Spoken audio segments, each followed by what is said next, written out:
ഒമർ അബ്ദുള്ളയ്ക്ക് തിരിച്ചറിവ് വന്നിരിക്കുന്നു. കശ്മീരിനെയും മുസ്ലിമുകളെയും വേരോടെ കുഴിച്ചുമൂടാൻ നിയമം കൊണ്ടുവന്ന ഒരു പ്രധാനമന്ത്രി താൽക്കാലികമായി കാണിച്ച അപകട സ്നേഹത്തിന് മുന്നിൽ വീണുപോയ ഒമർ അബ്ദുള്ളയ്ക്ക് കാര്യങ്ങൾ മനസ്സിലായി. രാജ്യത്തിന്റെ പ്രധാനമന്ത്രിയായ മോദിയല്ല, രാജ്യത്തിന്റെ രാജകുമാരനായ രാഹുൽ ഗാന്ധിയാണ് കശ്മീരിന് ഉറപ്പ് നൽകിയത്. ഇന്ത്യ മുന്നണി അധികാരത്തിലെത്തിയാൽ കശ്മീരിന്റെ പദവി തിരിച്ചു തരാം എന്നുള്ളത്. ആ വാക്കിന്റെ സത്യം മനസ്സിലാക്കിയാണ് കശ്മീരിലെ ജനങ്ങൾ ആദ്യം ലോക്സഭയിലും പിന്നീട് നിയമസഭയിലും ഇന്ത്യ മുന്നണിയെ വിജയിപ്പിച്ചത്. എന്നാൽ മോദിയുടെ രഹസ്യ സംഭാഷണത്തിൽ എന്തോ കിട്ടുമെന്ന് തോന്നിയ ഒമർ അബ്ദുള്ള മോദിയുടെ ഭക്തനായി മാറിയത് നിമിഷ നേരം കൊണ്ടാണ്.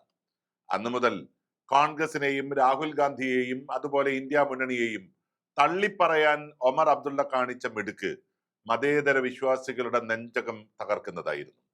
കശ്മീരിന്റെ പ്രത്യേക പദവി എടുത്തു കളഞ്ഞ് കശ്മീരികളെ തടവിലാക്കി തന്റെ പിതാവ് ഫാറൂഖ് അബ്ദുള്ള അടക്കമുള്ള നൂറുകണക്കിന് വയോധികരെ പോലും തടങ്കലിലാക്കിയ BJP മറ്റൊരു അടിയന്തരാവസ്ഥ പ്രഖ്യാപിച്ചപ്പോൾ ലോക രാജ്യങ്ങളും മനുഷ്യാവകാശ സംഘടനകളും പ്രതികരിച്ചത് ഒരു നിമിഷത്തേക്കെങ്കിലും ഒമർ അബ്ദുള്ള മറന്നുപോയി. നരേന്ദ്രമോദിക്കൊപ്പം ചങ്ങാത്തം കൂടാൻ പോയി. എന്നാൽ അവസാനം തന്റെ BJP ബന്ധം അപകടമാണെന്ന് അദ്ദേഹം തിരിച്ചറിഞ്ഞിരിക്കുന്നു. മോദിയുടെ ഭരണം താൽക്കാലിക പ്രതിഭാസമാണെന്നും രാഹുൽ ഗാന്ധിയുടെ തിരിച്ചുവരവ് ചരിത്ര നിയോഗമാണെന്നും തിരിച്ചറിഞ്ഞ ഒമർ അബ്ദുള്ള മനസ്സ് മാറ്റിയിരിക്കുന്നു. അതോടെ മുതിർന്ന BJP നേതാവിനെ സുപ്രധാന പദവിയിൽ നിന്ന് ഒഴിവാക്കിക്കൊണ്ട് ഉത്തരവിറക്കി.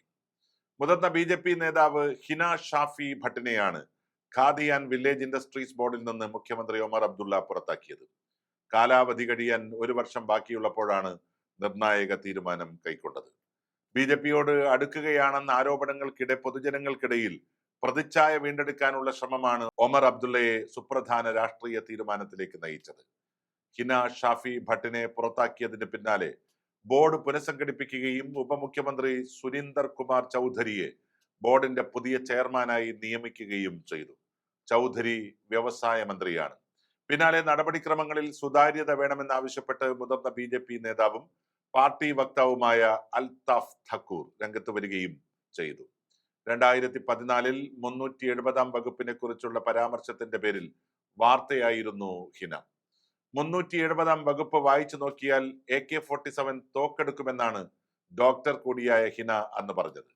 ദന്തിസ്റ്റും നാഷണൽ കോൺഫറൻസ് നേതാവും MP-യുമായിരുന്ന മുഹമ്മദ് ഷാഫി ഭട്ടിന്റെ മകളുമായ ഹിന 2014 BJPയിൽ ചേർന്നത്.